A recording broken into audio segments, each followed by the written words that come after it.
Hello world! This is how to change parameters on third-party plugins in Ableton.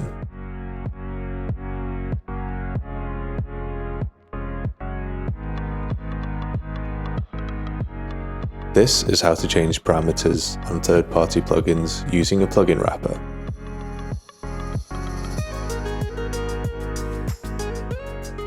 And I can open up the plugin to show you what's going on inside.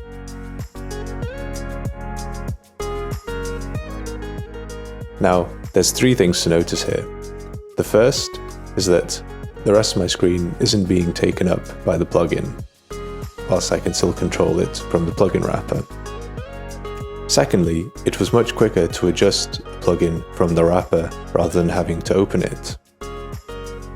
And thirdly, the audio effects bar has much more useful information in it than just a plain black square. So let's make a plugin wrapper. First, put the plugin in a group, Command G. Next, open the macro controls and open up the plugin.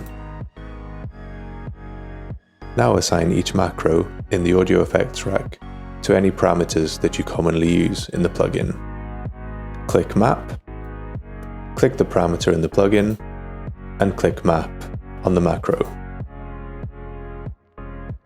Toggle the Map button to create a new one.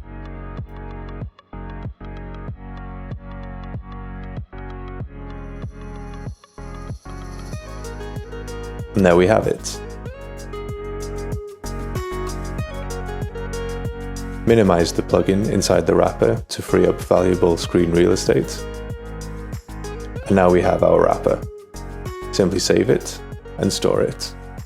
Just as in my video on browsing contact libraries through Ableton, you can add a preamble to make the wrapper easily searchable. Here are a couple of examples of plugin wrappers I often use. Soundtoys Little Micro Shift. Here I only ever use the mix parameter, so that's all I need on the wrapper. And if I go inside, you can see that it's on setting 2, which is the setting I usually use. So by using the wrapper, it sets like this by default. And one last example, Cable Guy's Volume Shaper. You could do this with LFO tool also. Here again, I just have the mix knob, as that's all I ever use. And the volume shaping curve has been set to the style that I like to use most. Click.